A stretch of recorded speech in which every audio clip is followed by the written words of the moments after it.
So కొంతమంది ఏంటంటే జనరల్గా అంటే మీ మామయ్య గారు కూడా నాతో కూడా చెప్పడం జరిగింది. జనరల్గా అందరూ మాట్లాడుకున్నటువంటి టాక్ ఏంటంటే చందుది సూసైడ్ కాదు, ఎవరో చనిపోయారని చెప్పేసి అన్నారు. మీ దగ్గర ఏమైనా ఆధారాలు ఉన్నాయా? పోస్ట్ మార్టం రిపోర్ట్స్ వచ్చాయి, తీసుకొచ్చాను. అంటే జనరల్గా నేను శిల్పని అడగడానికి రీజన్ ఏంటంటే దాదాపుగా అందరు కొంతమంది డౌట్ వచ్చిన వాళ్ళు ఏంటంటే తను మానసికంగా మెంటల్గా డిస్టర్బ్ అయి ఉన్నాడు, బట్ సూసైడ్ చేసుకున్నాడేమో అని చెప్పేసి కొంతమంది అనుకున్నారు. కాబట్టి శిల్పని ఈరోజు నేను ఇది అడగడం జరుగుతుంది. సో నార్మల్గానే వచ్చిందా శిల్ప? అది పోస్ట్ మార్టం రిపోర్ట్స్ అయితే నార్మల్గా వచ్చాయి, ఏం లేదు, హ్యాంగ్ చేసుకున్నాడు అనేసి వచ్చింది తప్పితే ఇంకేం లేదు. అంటే నార్మల్గా ఆల్కహాల్తోనే ఉందా లేకపోతే జనరల్?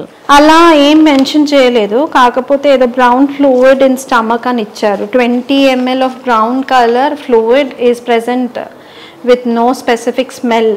ఓకే.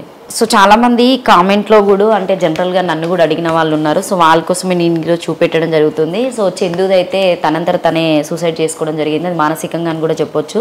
బట్ ఇంట్లో వాళ్ళ ప్రెజర్ ఏం లేదు. సో బయట తనకి ఎలాంటి కూడా ఏం ప్రాబ్లమ్స్ లేవు, బయట కూడా ఏం లేదు. అంటే స్టిల్ అంటే ఇప్పుడు మీరు ఆర్థికంగా ఓకేనా శిల్ప?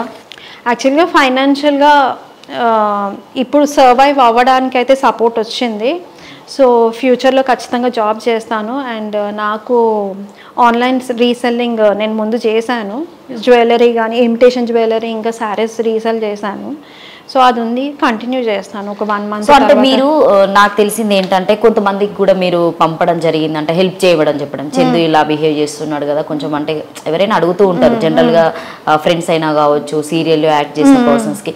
సో మీరు కొంతమందికి ఇన్స్టాలో కూడా మెసేజెస్ చేశారని నేను విన్నా, అది నిజమేనా? అంటే వాళ్ళు ఏమి అంటే మీకు సపోర్ట్ చేయలేదా, మాట్లాడలేదా? యాక్చువల్గా నేను త్రినేని టీం వాళ్ళకి పంపించాను ఇన్స్టాలో మెసేజ్. ఓకే. సో మీరు సో అండ్ సో పర్సన్స్ మీరు చాలా సపోర్ట్ చేస్తున్నారు, జస్ట్ ఎంజాయ్మెంట్ అనేసి ఇచ్చేస్తున్నారు, కానీ మీరు చేశారనుకో మీ పేరు ఖచ్చితంగా బయట పెడతాను అనేసి నేను పెట్టానన్నమాట.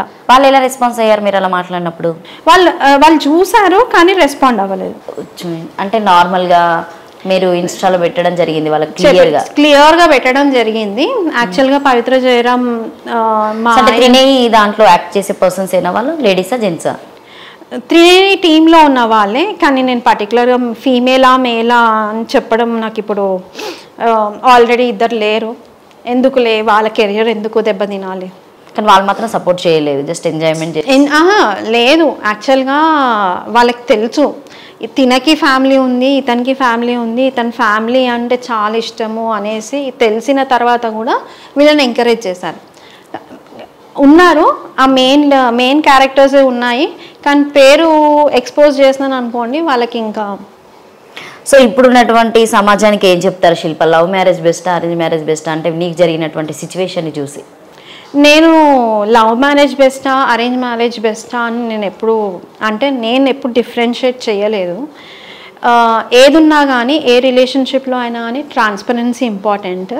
ట్రాన్స్పరెంట్ ఇద్దరూ ఉండాలి, ఒక్క సైడ్ ట్రాన్స్పరెంట్ ఉండి ఇంకో సైడ్ ట్రాన్స్పరెంట్ ఉంటే కాదు, బోత్ సైడ్స్ ట్రాన్స్పరెంట్ ఉండి మన రిలేషన్షిప్ వర్కౌట్ అవుతుంది, మనం జెన్యూన్గా ఉన్నాము అంటే కంటిన్యూ చేయొచ్చు. లేదు అంటే అక్కడికి బ్రేక్ అయిపోయి maybe 1 year or 2 years suffer అవుతారు. బట్ ఎవరిది వాళ్ళకి ఇండివిజువల్ లైఫ్ ఉంటుంది. సో ఇలా చేసుకొని ఇలా ఒక థర్డ్ పర్సన్ రావడం వల్ల ఒక్కసారి మీరు ఒక థర్డ్ పర్సన్ని మీ లైఫ్లోకి ఎంటర్ చేసుకున్నారంటే మీ ఫ్యామిలీ ఏమైపోతుంది అన్నది ఒక్కసారి మీరు ఆలోచించాలి. ఒక్కసారి కాదు, 100 times కాదు, 1000 times ఆలోచించినా తప్పు లేదు. కాదు శిల్ప, అసలు నువ్వు ఇంత గుండె ధైర్యంగా ఎలా ఉండగలుగుతున్నావు? నాకే అసలు అర్థం కావడం లేదు. రోజు నీతో మాట్లాడినా కూడా అసలు నేనే అనుకుంటున్నా ఇంత ధైర్యం ఎక్కడి నుండి వచ్చింది శిల్పకి అని. బికాజ్ మా మమ్మీ నాకు ఎక్కడ కూడా మా మమ్మీ పేరు ఖరాబ్ చేయొద్దు అని ఉంది. నేను బయటికి వెళ్ళకుండా ఉండడానికి రీజన్ కూడా మా మమ్మీ లేదు. మా మమ్మీతో ఎలా ఫైట్ చేశాను అని అంటే, మమ్మీ నాకు ఈ ప్రాబ్లం ఉంది, నాకు కన్నయ్యతో ఈ ప్రాబ్లం ఉన్నది అన్నది ఏ రోజు నేను నీ ఇంటికి గడప దొక్కను మమ్మీ అని చెప్పిన. సేమ్ అదే మా మమ్మీ ఉన్నంత వరకు కూడా నేను ఏ రోజు నాకు ఈ ప్రాబ్లం ఉంది మమ్మీ అని వెళ్ళి గడప దొక్కినది లేదు. మా మమ్మీ ఇక్కడ కూర్చున్నదంటే మమ్మీ చెప్పేది, చంద్రకాంత్ ఇవాళ శిల్పని పంపించాలి, కన్నని పంపించాలి అని అంటే, సరే అత్తమ్మ ఇవాళ రాదు, అక్కడికి వెళ్దాం ఇక్కడికి ఏదున్నా సరే మమ్మీ క్లియర్గా చెప్పిందా, సరే. మమ్మీతోని ఆ సరే అత్తమ్మ తప్పితే ఇంకా వేరేది ఉండదు. అంత ఇదిగా ఉన్న రెస్పెక్ట్ ఇదంతా మమ్మీ పోయిన తర్వాత కూడా ఉండింది. కానీ ఎప్పుడైతే లాక్డౌన్ అయిపోయిందో, త్రినేని కాంట్రాక్ట్ ఎప్పుడైతే ఇది స్టార్ట్ అయ్యి లాక్డౌన్ వచ్చిన తర్వాత నుంచి మొత్తం మాది ఏమంటారు అంటే పేపర్ కంప్లీట్ ట్విస్ట్ అయిపోయింది. ఫ్రంట్ బ్యాక్ ఉంటుంది, ఫ్రంట్ మంచిగా ఉంది, బ్యాక్ కంప్లీట్ ట్విస్ట్ అయిపోయింది. కన్నయ్య అని మిమ్మల్ని పిలుస్తూ ఉంటాడా? తనకి కన్నయ్య అని నేను పెట్టుకున్న పేరు. మా అమ్మ నన్ను ఎప్పుడు శిల్ప అని పిలిచేది కాదు, ఎంతమందిలో ఉన్నా కానీ కన్నా అని పిలిచేది.